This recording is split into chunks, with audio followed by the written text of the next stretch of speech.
Gian Gentile is a senior historian at the Rand Corporation. He has had a distinguished career as a soldier scholar. He's been director, he's a graduate of the School for Advanced Military Studies at Fort Leavenworth, Kansas, which is very prestigious and highly competitive. He has been the director of the Military History Program at the United States Military Academy at West Point.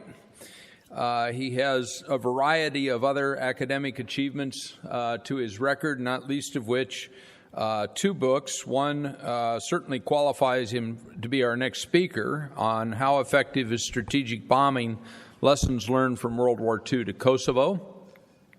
And another one which I am certainly endeared him to the Army that he served, Wrong Turn, America's Deadly Embrace of Counterinsurgency. He is not a desk-bound, uniformed professor. He spent 2 years of his life ducking bullets in Iraq on behalf of you and I. And for that, Gian, we thank you and all the soldiers who served under your leadership, and we welcome you home. Let's give him a...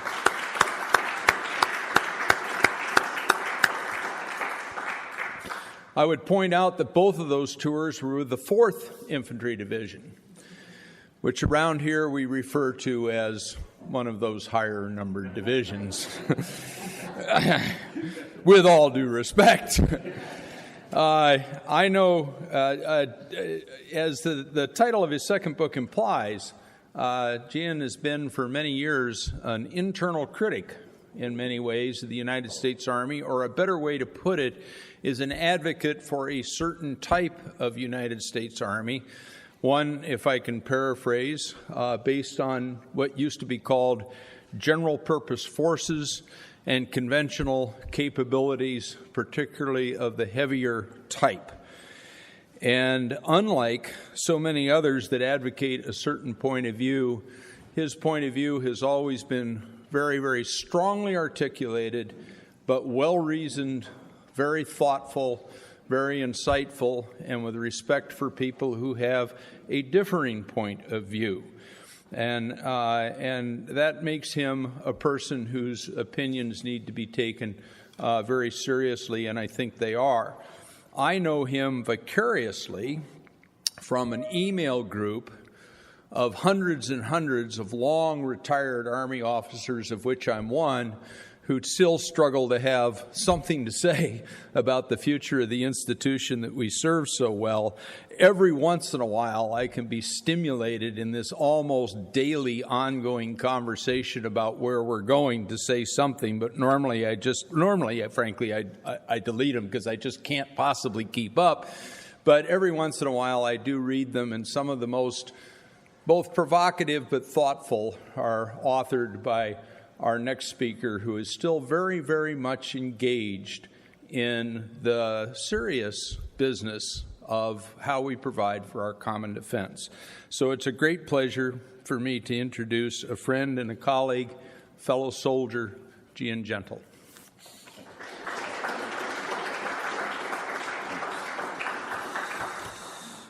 Wow, geez Louise. Thanks, Paul, for that very kind and warm introduction. I really appreciate it. And thanks to FPRI and the 1st Infantry Division for giving me the opportunity to speak today on this topic. Now, Paul invited me to continue to speak in 2011 on a different topic, and he mentioned what I was writing about at the time that I'm going to talk about today. When I was here in 2011, I spoke on something that I've been writing and speaking on a lot at that time, and that was the theory and practice of American counterinsurgency in Iraq and Afghanistan. Obviously, that topic that I've been asked to speak on, the topic that I've been asked to speak on today, the ethical dilemmas of strategic bombardment, is really, really different from talking about American counterinsurgency operations in Iraq and Afghanistan, right? I don't know. Maybe not. Maybe there are some important aspects of each, American strategic bombardment and American counterinsurgency, that when compared can shed some light on each one individually. And as a historian, I'm going to take a historian's view. and I'm going to develop in the course of my talk a historical case study to help us think through the ethical dilemmas of strategic bombing. And I also aim today to compare these two types of warfare, strategic bombing and counterinsurgency. And when I say counterinsurgency, I'm talking about American counterinsurgency as it was used in Iraq and Afghanistan. And I think in comparing these two types of warfare, it can shed some light on the ethical dilemmas of strategic bombing, American strategic bombing, and American counterinsurgency in Iraq and Afghanistan. So first off, let me just explain what is strategic bombardment. Think of it this way. It's the use of air-delivered firepower to strike at targets deep inside an enemy country or a place that bypasses any kind of ground fighting that might be occurring. Or in other words, think of it almost in the opposite. Think of tactical bombardment as the use of air-delivered firepower to strike targets very close to where ground fighting is occurring. So, for example, in the case of World War II, for the United States and Europe, American strategic bombers would fly from bases in Great Britain and attack German industrial targets in major German cities like Schweinfurt. But then on the other hand, American tactical bombing in Europe used American Army Air Force fighter planes to help, for example, Patton's Third Army, when he broke out from the after Cobra and the breakthrough at St. Lo. Think about tactical fighters as providing close support from airplanes, providing firepower to ground units fighting against the German units as the American Army pushed through France and then ultimately into Germany. So that's a way to think about what strategic bombing is. Okay, but back to my comparison of counterinsurgency to strategic bombing.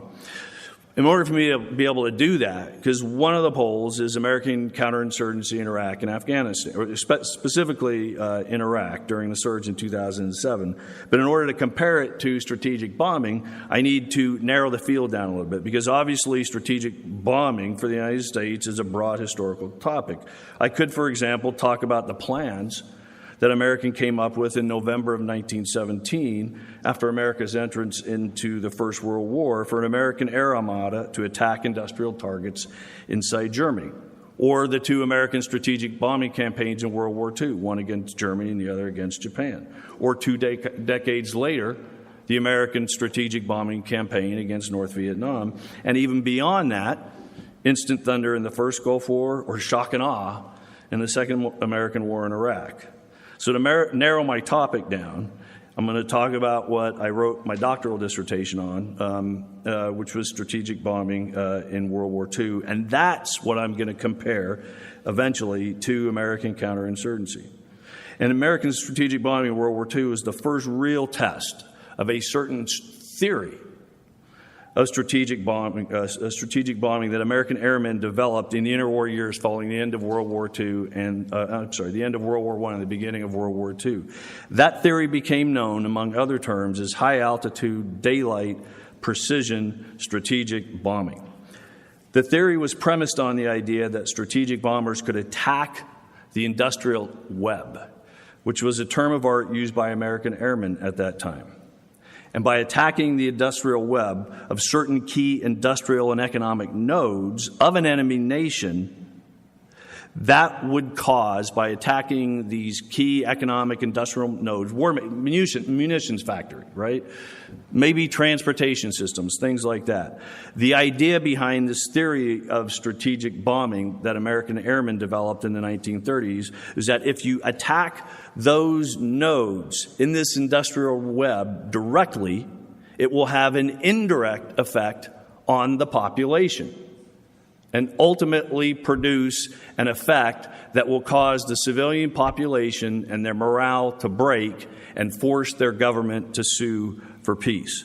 So the important component to this theory of strategic bombing that was developed in the 1930s by American airmen, again, was to use strategic air power, B-17s, B-24s, to attack an enemy nation's industrial web. Again, the key components of the industrial web that produced war-making capacity, munition factories, things like that.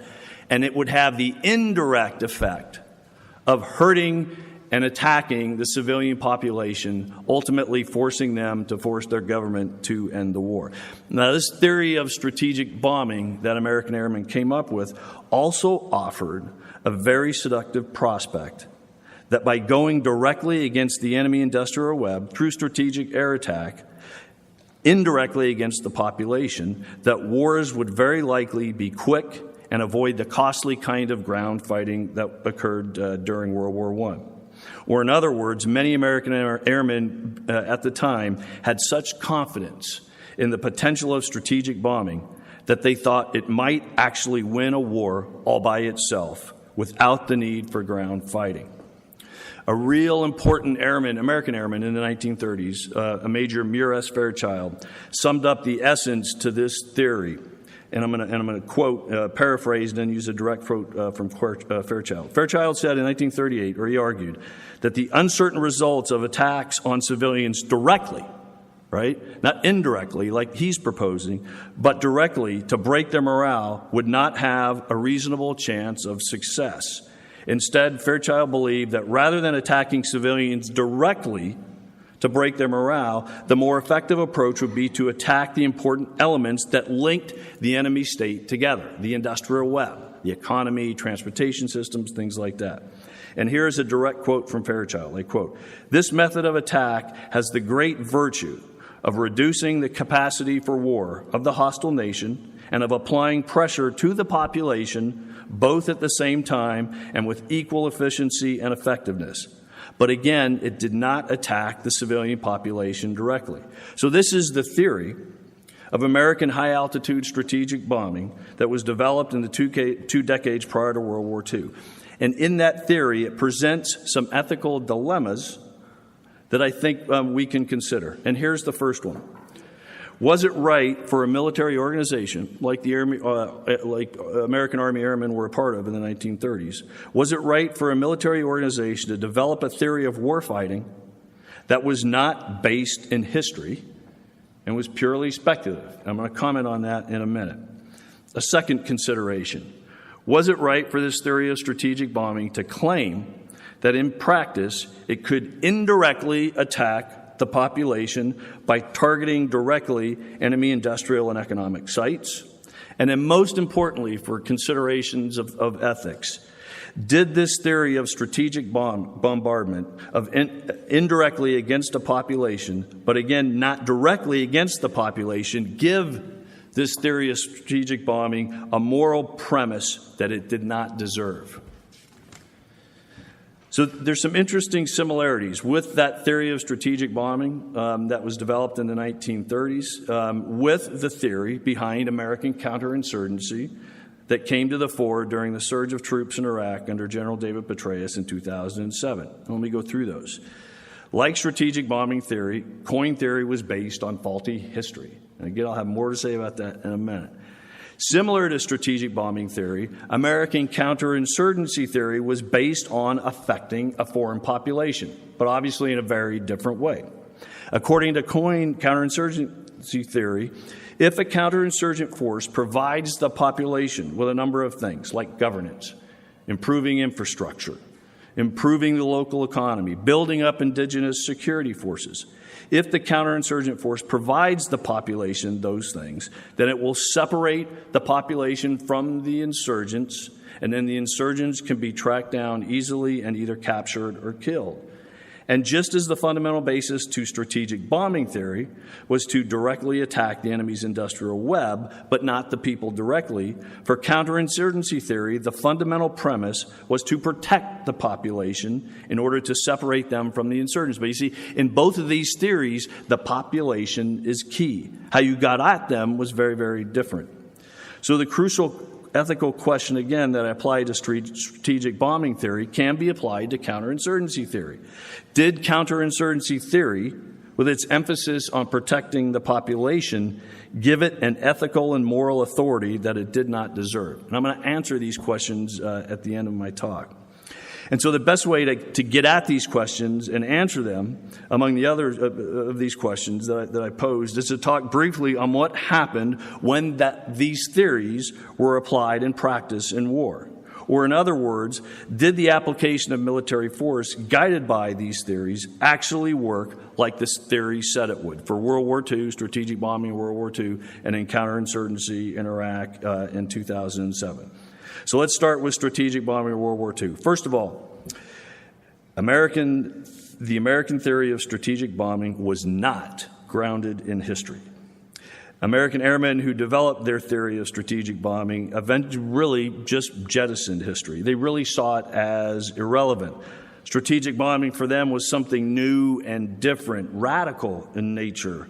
Why should strategic bombing and the theory behind it that was developed in the 1930s be moored to history, which up to that point, for the most part, only involved wars on the ground or at sea? History for these airmen offered very, very few insights or lessons for modern war premised on strategic bombing. Unfortunately, in the 1930s, history actually could have offered insights to these American airmen as they developed their theory of strategic bombing. Here's why.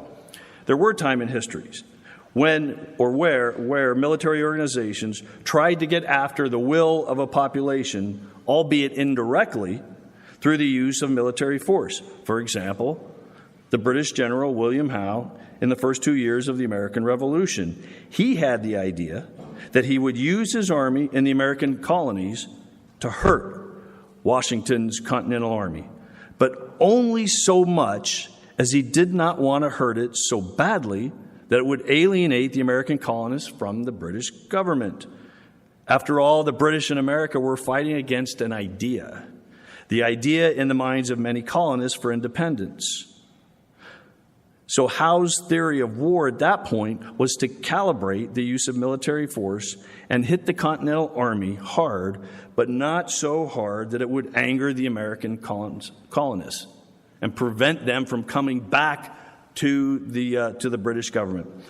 Alas, as Howe learned in war, it is not that easy to calibrate the use of force in such ways. And more importantly, the linkage between the application of military force and affecting the will of a population is not as tight and direct as one might think. Howe learned that military victory on the battlefield did not necessarily change the attitudes of American colonists towards independence.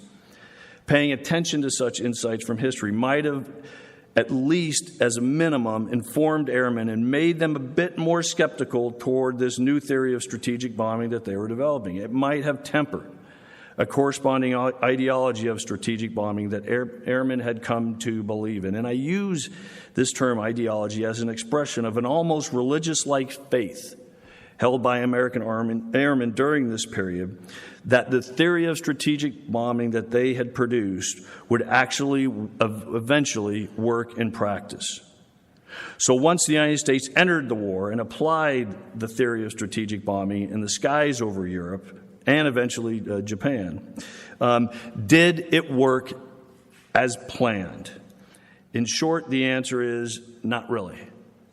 Now, I'm saying that, not really, because strategic bombing in a lot of ways certainly was effective. But the facts show that if the theory that strategic bombing said that it could attack an enemy's industrial web, right, the key nodes of the economy, the industry that produce war-making capacity, and then ultimately that would break the will of the civilian population and force their governments to surrender, if that was what American strategic bombing in theory was supposed to do in war, then it surely failed. The morale, for example, of the German population due not only to American but to British strategic bombing never came close to cracking. Morale was certainly lowered, but never anywhere near the pre-war projections that strategic bombing against key industrial targets would project. And again, to break civilian morale, ultimately to force the government to surrender. In the same light, we can look at American conventional strategic bombing against the Japanese home islands, especially once General Curtis LeMay assumed command of the 21st Air Force in January of 1945. That conventional strategic bombing of the Japanese home islands certainly had a powerful effect on the Japanese population's morale. But Japan's decision to surrender in August of 1945 was a really complicated one that had to do certainly with the conventional firebombing of Japanese cities, but also the two atomic bombings in early August 1945, the Soviet declaration of war on Japan, and the calculations of the emperor and his key ministers.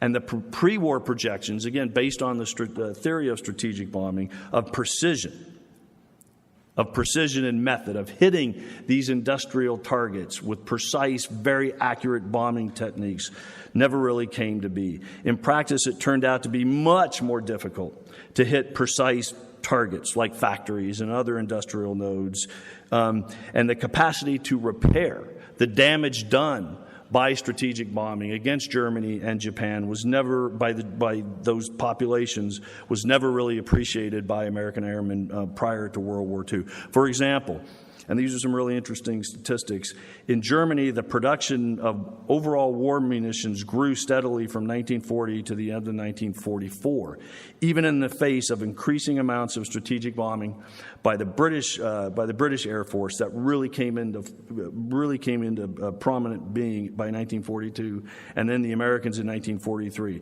And just consider these statistics for a minute. In 1941, German munitions was about 540,000 tons. In 1942, it grew total amount to 1.2 million tons. In 1943, again, in 1943 is really when the British are really beginning to increase the number of attacks against German cities, and the Americans are really just starting. 2.3 million tons. And then by 1944, it had risen to almost 3.3 million tons of production of munitions by Germany. Again, this growth of munitions was in the face of an intense Allied strategic bombing campaign.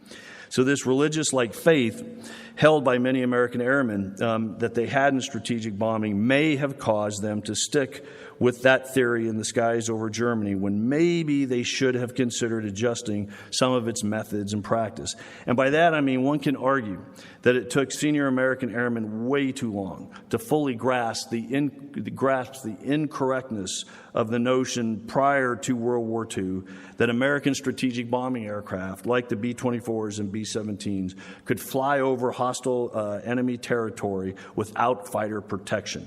I mean, again, one of the premises of the American strategic bombing theory prior to World War II was that the bomber would always get through based on its own defensive weapon systems. But German fighters, again, from 1942 to 1943, proved that method to be utterly incorrect. And one can also see that faith, again, almost that religious-like faith in strategic bombing. It really comes clear when you think about Major General Haywood Hansel, who became the commander of the 21st Bomber Command in October of 1944, based out of Tinian. And Hansel was one of the developers of the American strategic bombing theory in the 1930s. Hansel tried for 3 months, from October to roughly the end of December, to make high-altitude strategic bombing work over the Japanese home islands. But the ranges involved and the climatic conditions over the home islands made it really impossible for him to do so. It would take a real, true innovator named Curtis LeMay, who was not so bound to that religion as were other airmen, to adjust the methods. And I'll have a bit more to say about that in a few minutes. So, to be sure, American strategic bombing against Germany and Japan had important effects. It absolutely did. It eventually, at least in Germany, figured out that certain specific targets were more important than others, namely attacking the German Air Force, not only in the air, but armament factories and production facilities on the ground. And equally important for the American strategic bombing campaign was figuring out the importance of targeting oil and transportation systems in 1944. But having these really effective, these kinds of effects against these types of targets did not in any way prove the pre-war theory that attacking the enemy's nation's industrial web would also crack the population's morale and force the war to a speedy conclusion. Instead, the critical effect of these attacks, at least in Germany, was to ultimately produce air superiority over the German Air Force. And that air superiority, coupled with the eventual Allied ground invasion of France and the weight of the Allied offensive on the ground, at sea, and in the air, ultimately forced Germany to surrender. American strategic bombing was really, really important, but did not do it all, at least in Germany. Now, a related question asks, and this is where it starts to get into kind of an ethical question. Was the amount of resources that America put into building its strategic bombing fleet against Germany and Japan worth it in terms of the resultant effect against the enemies being fought? Or in other words, should the United States have built, for example, more infantry and armor divisions instead of producing strategic bombers? And in the case in Germany, use those increased number of ground divisions for land operations against Germany. Certainly, the strategic bombing campaign was expensive in terms of cost, especially against Germany. And I think these numbers are really, really telling. Between 1942 and 1945, the American Army Air Forces in Europe had over 10,000 B-17s and B-24s destroyed, and nearly 30,000 airmen killed. Those numbers are absolutely horrendous, right? So was the cost of it all worth the effect that it produced? The American strategic bombing campaign against Germany and Japan certainly contributed greatly to victory in World War II, but were the costs of the strategic bombing campaign commensurate with the results produced? Maybe, maybe not. I don't know. But there were good reasons for why the U.S. chose to dedicate the large amount of resources that it did to the strategic bombing campaigns and accept the high cost that it took to carry it out. For the United States, making strategic bombing a resource priority, even at the expense of having more Army divisions, had the advantage of using technology and the industrial prowess of the United States to pummel an enemy economy, a population, and military from the sky. Strategic bombing could also be used by U.S. political and military leaders to demonstrate to the American people fast and early on the visible destructive effects against initially Germany and then later Japan. Now, could the United States have come up with a different prioritization and fought the war differently? Maybe. But as Richard Overy astutely observed in his new book, The Bombers and the Bombed, and this is like the perfect formulation for thinking about war in history. War is always easier to fight looking backward. It is possible, I think, to pass judgment in answering the ethical question that I posed earlier that asked, did the pre-war theory of strategic bombing provide a moral and ethical justification that in practice it did not deserve? And to answer that question, I think the answer is yes. Remember that the theory of strategic bombing posited that the civilian population would not be attacked directly. Instead, the key nodes in the industrial web would be attacked directly, and by shattering it in the process, civilian morale would be weakened, and ultimately the population would force their government to end the war. This theory did provide a moral justification to strategic bombing because it proposed that civilians were not the main focus of attack. Now, one can observe a guarded sense of moral and ethical righteousness on the part of many American airmen in the years of the American strategic bombing campaign against Germany.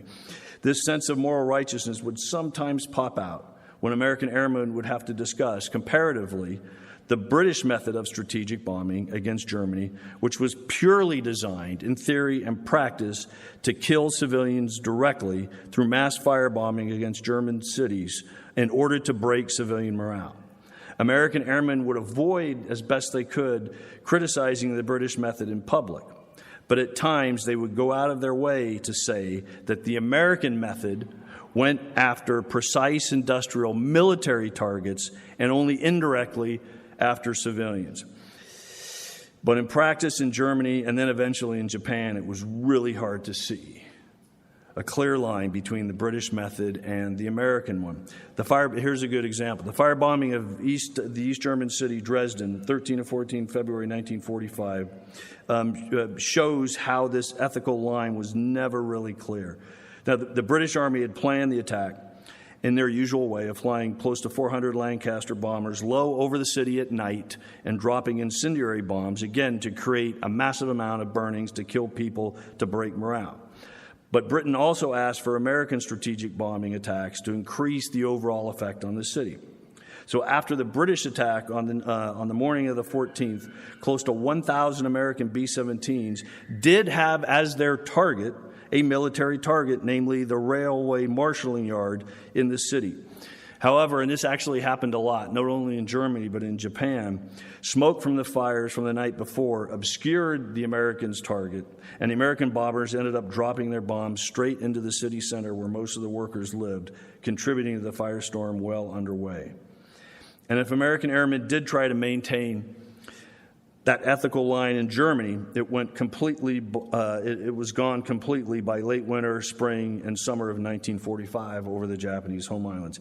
As I mentioned earlier, when General LeMay took over 21st Bomber Command from Haywood Hansel in January 1945, he very quickly realized that the high-altitude precision bombing that Hansel was trying to make work wasn't really working at all. And so in February 1945, he took the very bold and innovative step to change operational methods and actually adopted the British approach to bombing German cities. Low-altitude night raids using mostly incendiary bombs to burn down Japanese cities, destroy whatever war industries were left, and of course kill hundreds of thousands of Japanese civilians. Even though there was the perception of an ethical line in the American bombing campaign against Germany, the illusion of that ethical line was finally shattered by the thousands of B-29s flying bombing missions over Japanese cities. Okay, so what am I saying here about ethics in war using American strategic bombing in World War II?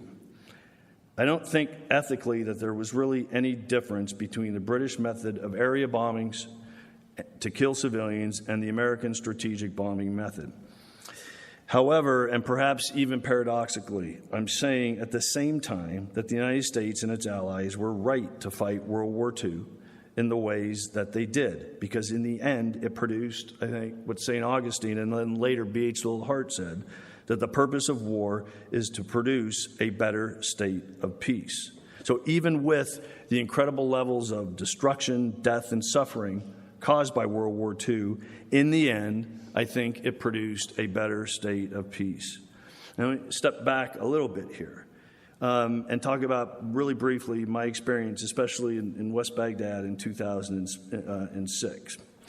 And having personally experienced a certain kind of war in West Baghdad in 2006, and not so much the war that my cavalry squadron fought against Sunni, Al-Qaeda, Shia militia fighters, but more because I and my squadron were smack in the middle of a vicious sectarian civil war between the Shia and Sunni, which I witnessed in all of its fierce, vicious, and evil brutality. I have come to conclude that all war ultimately is unethical. I mean, how could it not be? How can it be right to fight wars where hundreds of thousands and even millions of human beings and their kin are destroyed in the most brutal and grotesque manner?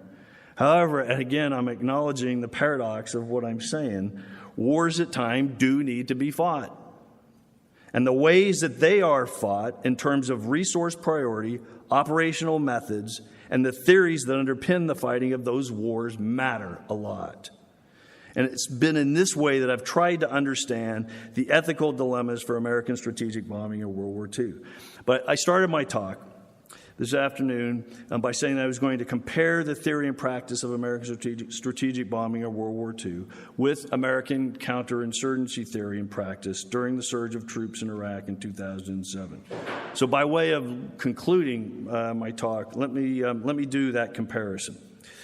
Both strategic bombing theory in World War II and then American counterinsurgency theory and practice in Iraq, both failed to understand the insights that history had to offer. As I already said, for American airmen in the 1930s, they simply had no use for history. For American counterinsurgency proponents in 2006 and 2007, they did use history. But it was a distorted history that provided a false historical premise to counterinsurgency that convinced many folks at the time that counterinsurgency had worked in history and it could therefore work in Iraq and Afghanistan. American strategic bombing in World War II and American counterinsurgency in Iraq both were based on a moral and ethical foundation that was simply not deserved. COIN, counterinsurgency, as I already said, had as its foundational theoretical purpose to protect the Iraqi population. However, during the surge in 2007, the number of Iraqis killed from American firepower nearly quadrupled. And considering the fact that close to 500,000 Iraqis were killed during the 8.8 years of American occupation, it makes the claim that American COIN protected the population laughable. And lastly, both American strategic bombing in World War II and American counterinsurgency in Iraq had an accompanying ideology that could even be considered a faith-based religion with its zealots and prophets. However, while American airmen were ultimately able to move away from this religion and make necessary adjustments to the method and practice, to their method and practice during World War II, the opposite occurred with American counterinsurgency. How else can one explain the doubling down in Afghanistan in 2009 with Surge version 2 under General McChrystal, even at that point where there was clear evidence that it had not worked as touted in Iraq, and the possibility of it working in Afghanistan was equally dubious. And here is where an important ethical difference lies in these two cases. World War II was a total war for existence of nations and societies. Iraq and Afghanistan were limited wars with dubious political value to the U.S. So I can allow American airmen in World War II for not adjusting or modifying quickly enough as perhaps they should have, because they, along with so many others, had the fate of the United States on their shoulders. But I find it hard to do so with Iraq and Afghanistan when the stakes were actually so low. Yet American military and political leaders continued with their faith in counterinsurgency, nation building, to the point where we've spent close to $3 trillion in Iraq and another $1 trillion in Afghanistan. Nearly 500,000 Iraqis killed, another 1 million displaced from their original homes, 4,886 American dead, with thousands of more with life-changing wounds. And for what end? The rise of ISIS, Iraq in the hands of our regional adversary Iran, and in Afghanistan the results seem to be not much better, in fact, potentially even worse. If there was ever an ethical failure in war for the United States, it seems to me that the application of counterinsurgency in Iraq and Afghanistan fits that bill, but not American strategic bombing in World War II. Thank you.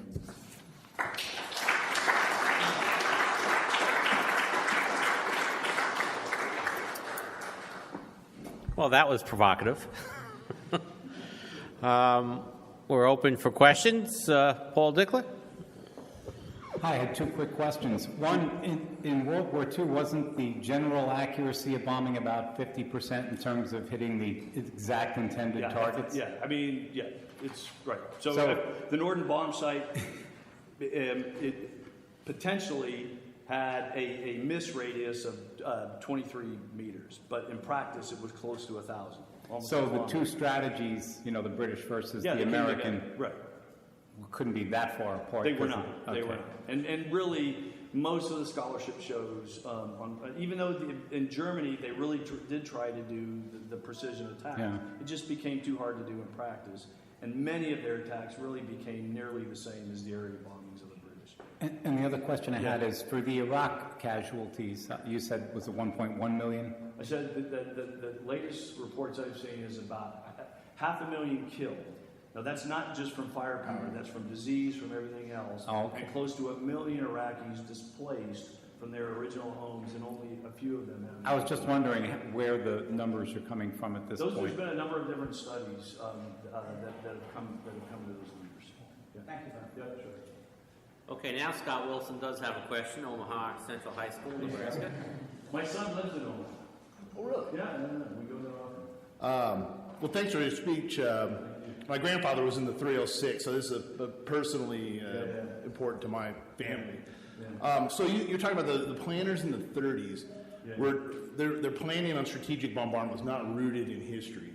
Yeah. But certainly you get into the 40s, and now they've got some recent history. They've got, certainly the civil population doesn't break in Britain. Yeah. You've got the Hamburg bombings in Germany, and they're not breaking. And so was there any kind of internal discussion about this isn't producing even the indirect result, but they continue to do the same thing throughout the war? Yeah, so a couple of, I think that's why I said, I mean, even though they were slow, I think American airmen did adapt effectively.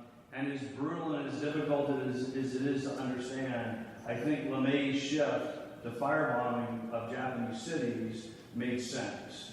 And there was a number of, Boris Norstad, a well-known American Army Air Force general, also supported that shift. Because they're looking and they're seeing what Hansel was trying to do during the first 3 months with the B-29s, where they're just the wind speeds and everything else of the jet, and because they were so small, they just weren't hitting anything. So there was good adaptation on the part of the American Airmen. Even the shift in Germany, where they tried to do the whole industrial left thing, and it wasn't really working. And it was really the American Airmen who really adapted. The British were the ones who really failed to adapt at all. I mean, Harris just became a fanatic.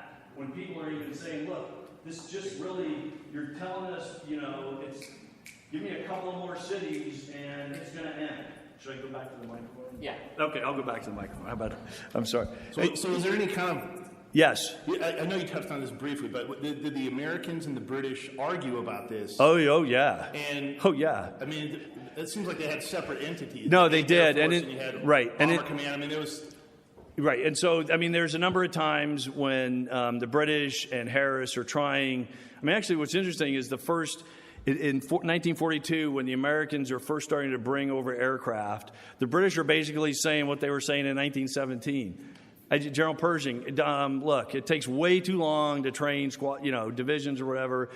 Give us your soldiers and put them into our, battalions, into our brigades or whatever else. And they're actually saying the same thing in 42 and 43, which the Americans resisted, and probably to the overall benefit. Because if we are talking about comparative effects and producing victory over Germany, I think it's fair to say that the American strategic bombing campaign did have a much more powerful effect because they were able to adapt to these more important targets. As to the other part of your question, Scott, there actually was an internal look by the Army Air Force. This is what I wrote my doctoral dissertation on. It was called the United States Strategic Bombing Survey.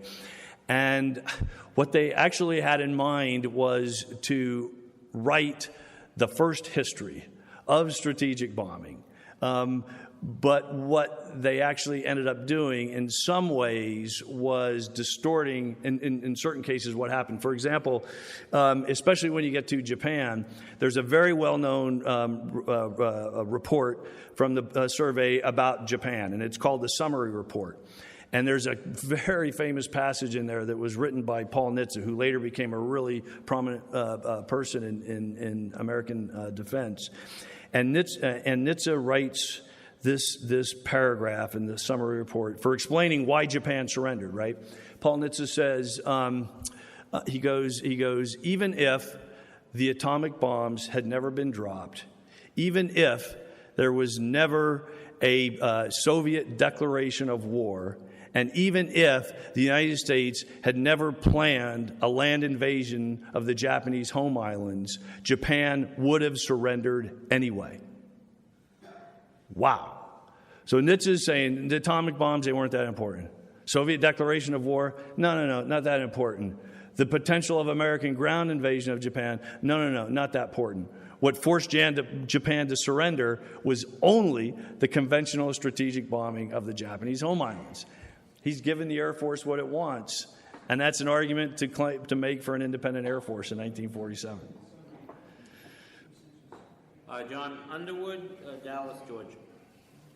Great talks are very interesting. Thank you. Got a question, but first, for full disclosure, I spent all 28 years of my career in Special Forces and Special Forces assignments. So awesome. I have a bit of an understanding on FID, unconventional warfare, and counterinsurgency. Because of regional alignment, our language, our cultural immersion. Yep. Our argument at the time when this happened was you can't use general purpose forces to do what we spend a lifetime trying to learn to do. So is your thoughts, it's more a issue of trying to fit the wrong piece in the wrong puzzle? Or it was just a wrong, just to have tried to have done it from a counterinsurgency standpoint? I think it was a failure at strategy in Iraq. Afghanistan, let me just focus on Iraq. It was a failure at strategy really from the beginning, that couldn't really figure out what kind of war. I mean, am I paraphrasing Clausewitz? Right? I mean, what kind of war the United States was, getting itself into. And there is, the record shows that there was, you had the State Department in late 2002 who were telling the Department of Defense, if you do this, it's not going to be good. You're going to break institutions, all these other kinds of things. And then you had a Department of Defense under the influence of neoconservative thought who were basically telling people like Rumsfeld and even President Bush that, Mr. President, when you send your army and your military to break the Hussein regime and remove him from power, you will give the Iraqis democracy and they will run with it. That key strategic policy mindset shaped operational planning. I was a brigade combat team executive officer for 4th Infantry Division, which was the lead brigade when 4th Infantry Division was supposed to go through Turkey. Then we ended up coming through Kuwait. And I still remember our Phase 4 portion of the 5-paragraph field order, which really had a lot more than that. It was annexes and everything. Our Phase 4 portion was 3 letters, TBD, to be determined. And then I still remember the first couple of weeks we were into Tikrit, General Wallace, who was the overall Army ground commander, came and briefed us, and he told us in the 4th Infantry Division, this was April of 2003, he goes, you guys are going to be back home by September. Think of it. So there was never a real honest strategic discussion, right? Where the president says to his military, generals, I want you to invade Iraq and remove the Hussein regime because he's a threat or whatever. And then the military responds by saying, yes, Mr. President, we can do that. Then what do you want us to do? And then the president says, well, I'm being advised by my key lieutenants that we will give the Iraqis democracy and then they will run with it. And so I want you to come home. And then a better military civilian dialogue would have been, yes, sir, Mr. President, we can certainly do that and we can come home. But if we do leave, it's not going to be like what you're being told. There's going to be civil war, one form or the other. If we put the Sunnis in charge, the Shia will rise up. If we do the opposite, it'll be the other way around. And then the president says, well, I don't want that. Then the response should have been, okay, Mr. President, we can prevent that, but we're going to have to stay and be there for a long time. So a long answer to your good question is the problem in Iraq was never tactics. The problem was the strategy and policy that put that war into place in the first place. Thanks for that, Scott. And thanks for your service, man. Gary Morris. Gary. 2 questions to deal with the 2 areas that you covered today very well. The first, when we look at the strategic bombing in the Second World War, were there any other possible avenues that the Army Air Force could have gone down other than strategic bombing to carry out the war? Second question, dealing with counterinsurgency, is there another possible avenue other than counterinsurgency that could be used in Iraq to resolve some of the issues there? Can I start with the second one first? That's fine by me. Okay. If the United States is, this is my view, if the United States is serious about carrying out President Obama's directive to destroy, defeat ISIS, counterinsurgency ain't going to do it, nor will air power alone do it, nor will air power combined with advisors do it. If the United States is serious about destroying ISIS, it will take a significant American general purpose conventional force, in my view, based on armored mechanized divisions along with light infantry to do that. I mean, there's just, if we really want to destroy ISIS, we have to have an offensive capability that I don't think the Iraqi army will provide to retake northern Sunni Iraq. So it will require an offensive capability that will cause ISIS to move around so that it then can be targeted by air power. And it's not just ground. I mean, it's the combination of air and ground that will make that happen. As to, I mean, I've thought about that. I've actually become much more sympathetic to the Air Force over the years from when I first wrote my dissertation. Maybe that's because I went after my own army and it's embraced with counterinsurgency. So I've become much more, and especially over the last couple of weeks, because I'm just being upfront. I haven't really thought seriously about strategic bombing in a long, long time. So I spent the last 2 or 3 weeks getting caught up with the current scholarship and everything else. And it's funny how you change, right? When you step away from something for a while and you come back to it. But what you come back to, you a while back had a significant base of knowledge. And then you come back to it, but you come back to it with a different perspective. And I've actually come away after the last couple of weeks with a much greater respect for the American Army Air Forces in World War II for their ability to adapt and adjust. I mean, again, I love Richard Overy's quote, right? I mean, yeah, you can make the counterfactual argument that the United States should have placed much more of those resources from bombers to ground divisions. But you know what? That ain't really the American way of war. The American way of war has always been premised on the use of technology, firepower. And we shouldn't feel bad about that, right? I mean, those are the advantages that the United States gives to its military forces. I hope that answered the question. I'm wondering if you could comment a little bit more on your statement that all war is unethical, but sometimes necessary. I know. It's a contradiction. It's probably an oxymoron.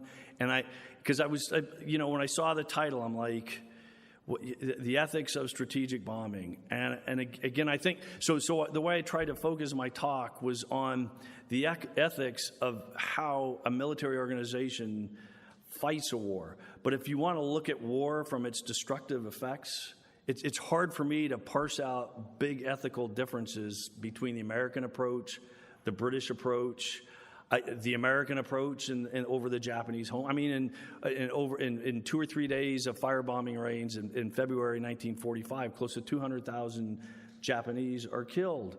And General LeMay, a year or two after the war, says, yeah, we burned, baked, and boiled hundreds of thousands of Japanese. Had to be done.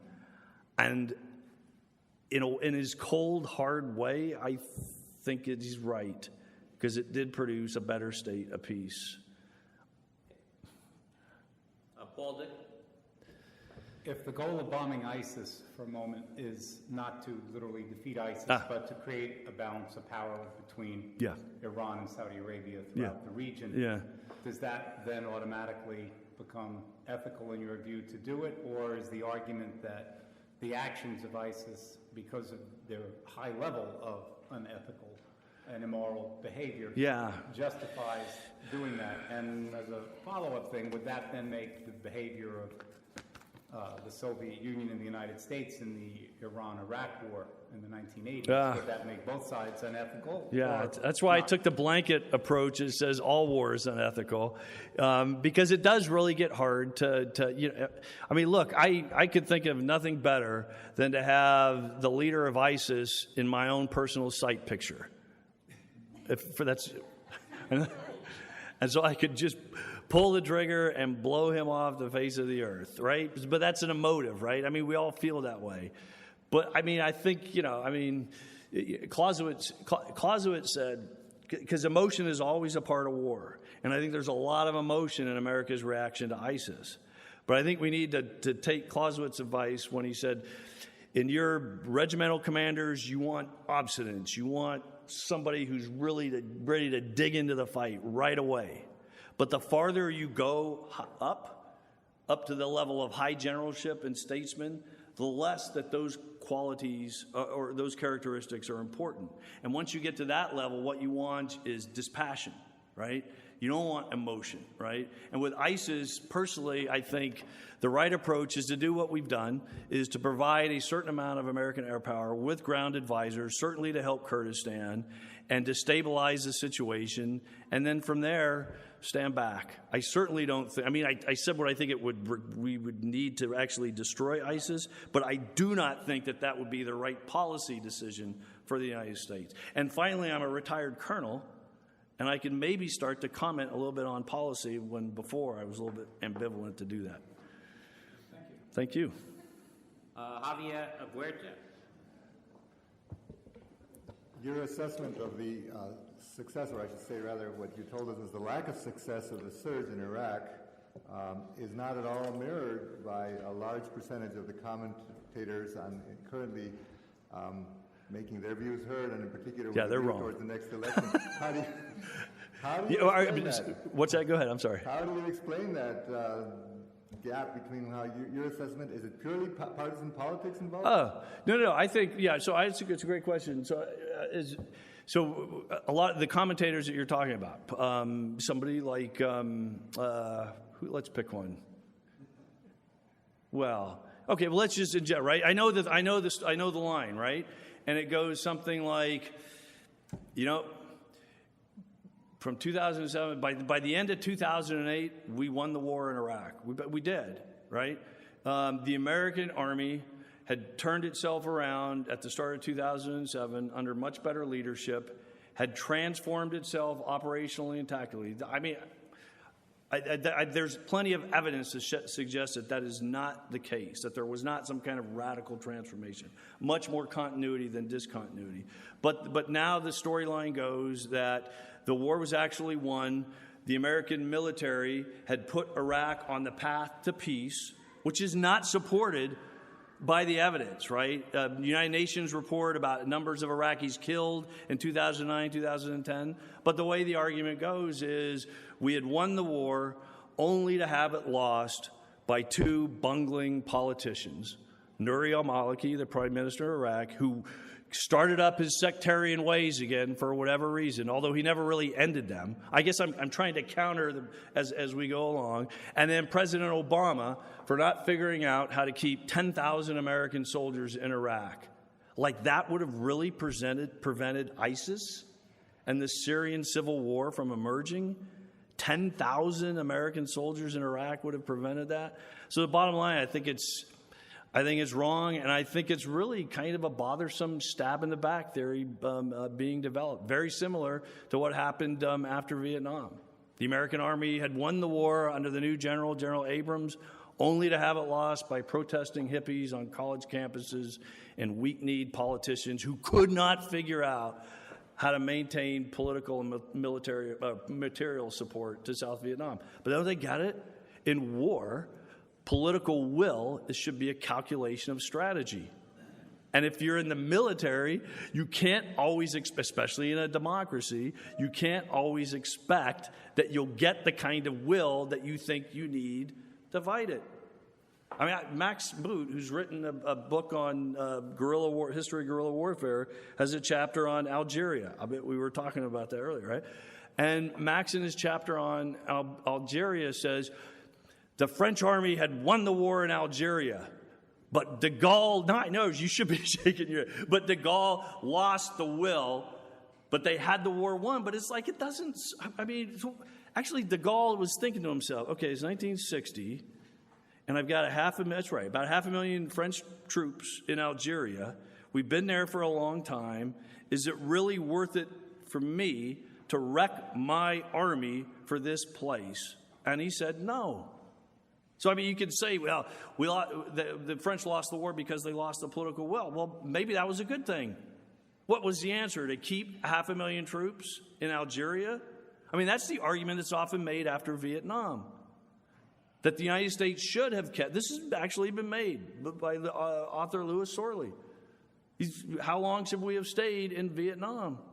Forever, potentially, if necessary. Did I answer your question? Thank you. Bruce Damasio. Thank you for an enlightening talk, but I want to go back to the title of the talk, The Dilemma of Strategic Bombardment, but from an individual crew perspective. Oh, man, yeah. I'm a bombardier in the 8th Air Force, and I've been given the Norden bomb site that promises I'm going to be able to knock out a specific site. Yeah.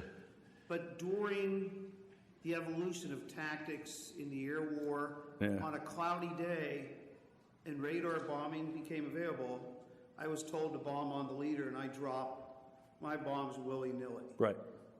Did your research ever bring up that contradiction and its impact on the individual crews or bombardiers? And what did they do about that? Because you're selling one message and you're delivering another. Yeah, I mean, there's a whole body of literature. There's a great book written on American strategic bombing in Europe in World War II.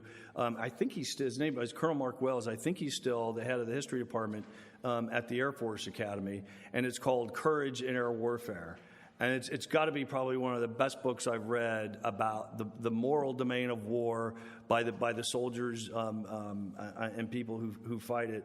I think for especially, I tell you, during the first couple of years, 42, 43, I mean, once you get past the Normandy invasion, because that's really the tipping point, August, September, October. Once the invasion happens, the Allied forces are on the ground. They're moving into France.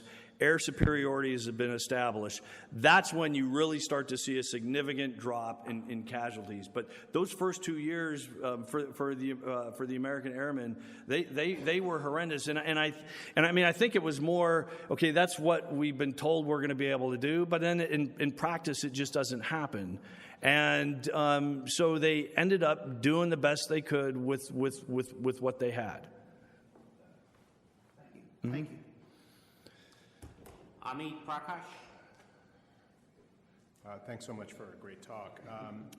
I was struck by what you said about the all war being unethical, that claim, and also the tension that you felt in just looking at the very title of your talk. Yeah. But I just want to sort of put out there that there is actually not a minority, I would say perhaps even a majority of people who are well placed in the U.S. government. I'm thinking of people like, say, Susan Rice, Samantha Power, Anne-Marie Slaughter, who would argue that there is such a thing as humanitarian bombing. And I was wondering what you think of that phrase, because that's often Have they used that raised. term, Amit? Have you? I mean, think of sort of, it's an interesting phrase, right? I haven't seen that. Bombing with a humanitarian rationale. And that sort of brings together ethics and bombs right away. I was wondering what you think of that. I think it's madness. I mean, I think it's. I think the idea that you can make a society better, protect it, and improve it by the application of military force, unless you're willing to go all the way. Right? I mean, I know Anne-Marie Slaughter 2 or 3 years ago was all about using American military power to protect Syrian civilians from the predator Syrian government or whatever. But if you actually look and see at the proposals that people like her and others make, they're fantastic. I mean, she had an article in the New York Times 2 or 3 years ago, and I actually wrote a response, not in the New York Times, it was in the Atlantic Online. And where I looked at what she was recommending to protect Syrian civilians. She came up with this idea of, okay, what we're going to do is we're going to use the American military to establish enclaves from the border of Jordan into Syria, protective enclaves, right, in Syria, and then a couple more from the borders of Turkey. But these aren't offensive. No, these are defensive to protect civilians, right? So we're going to use military power to protect civilians. I don't know, man. 2006 in West Baghdad, military power, basically when you apply it, it destroys, and it kills, and it mangles. And if you're willing to use that kind of force to try to make a place better, okay, but don't think that you're just going to be able to push the button, say go, military force hits, people are protected, and it's all fine. No, in the process of trying to protect a population, you end up invariably killing them and destroying things. Thanks. Thank you.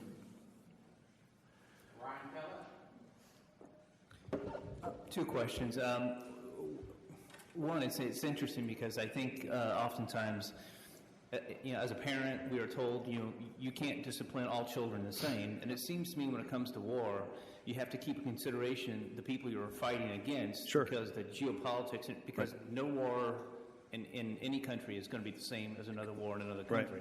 Right. So do you think, I guess my first question is, do you think that's a failure on the part of military strategists and civilian leaders to believe erroneously that you can fight one war either conventionally or non-conventionally the same way in each country, that's maybe a erroneous belief? And then secondly, beyond the war, purpose of war to defeat the enemy or to bring peace, I think it's to win the hearts and minds of the civilian population. And I would say, is that possible in the Middle East to ever achieve the hearts and minds of the people in such a way that there could be a lasting peace, at least against the West? At the barrel of an American gun? I personally don't think so. Unless you're willing to commit a sizable American military ground force wherever in the Middle East to achieve, winning a heart. It's like I use the example of General Howe in the American Revolution. Right? He was basically, in a sense, he was trying to win the hearts and minds of the American colonists. He's trying to change their idea for the desire for independence. And I think, that really is a good historical example of what happens when you try to do that. And he really did have as his sort of strategic premise or operational premise that, okay, I got this Continental Army out there. I know I can take them down. And I know I got to hurt them. But I only want to hurt them so hard because if I hit them too hard or hurt them too hard, I'm gonna lose the allegiance of the American people. It was funny when I taught at West Point, and I taught history of the military art. The American Revolution would always, of course, we had 2 semesters, right? First semester and second semester. The American Revolution would always usually come about late September, October in the fall semester, right in the middle of football season. And a couple of years ago, I had a starting lineman, a really good student. He was Ben Jebb. He was the son of Cindy Jebb, who's the head of the social department. And there was another football player in there, and they were both really good students. And I said, so you see, Ben, it's like when you play Air Force this weekend or whatever, and he was an offensive lineman, and he only weighed like 240 pounds. And the first time I saw him, I'm like, he says, I'm on the football team, sir. I said, what are you, like a tight end? He says, no, I'm an offensive lineman. I'm like, geez, 240 pounds for a Division I. Anyway, I digress. So I told Ben, I said, it's like this, man. It's like on a football game on Saturday when you're playing Air Force. That defensive tackle or guard or whatever, when you hit them hard, just not too hard. See, it's the same with Howe in the American Revolution, right? Is hit them hard, but not too hard. And it's like Anne-Marie Slaughter with Syria. Use military force, but use it carefully. But you see, when your question, what you were talking about is when you apply military force, and this is what I think a lot of people don't understand. This is why Clausewitz is still so totally relevant, right? You apply military force, and the effect that military force, the fundamental effect that it has, is it changes things in unbelievably different kinds of ways. But I think sometimes we have this idea, again, of military forces almost like you push the button, bam, something happens, and bam, you get your result. And bam, you're finished. But it just ain't like that. Okay, final question to James. Thank you for the talk. You had mentioned the precision in World War II was about 50% accurate in the strategic bombing and about 1,000 yard. Yeah, so the technology behind the Norden bomb site, which was started to be developed in the 20s and 30s, but by 1941-42, if in perfect conditions, right, meaning that the pilot can get the airplane within a very close proximity to the target to be bombed, perfect conditions, the Norden bomb site would have a probability of error of only like 23 yards. But that meant the pilot had to get it exactly where he needed to fly it, right? But they didn't have that kind. They had certain types of radar, but they didn't have that. So in the end, on average, the kind of probability of error in the strikes came to be close. If they were supposed to hit a target like this building, it could be anywhere up to a kilometer away, that way, or that way, or whatever. Well, okay, so my question then is, how has that evolved, specifically in Vietnam, Iraq, 2015, and could that ever change your opinion on the ethics of strategic bombing if that precision becomes precise? How do you mean? Can you expand? What do you mean? So in terms of the accuracy of the strategic bombing. I like that, yeah. Do you understand what no, I do. So accuracy means better ethics. That's what I'm asking you. That's what you're asking. No, that's right. But I was listening. What's that? Yeah, okay. Well, I would say we have accuracy now compared to a kilometer error probability in 1943, 1944. And I would say we have accuracy now, but it still produces death and destruction. So in the end, I guess the answer to the question is to be careful. Is to be careful if you're going to ground ethical considerations solely in technological advance. That could really, I think, lead one into serious, serious trouble. That's a good question. Thank you. Thank you very much. Thank you.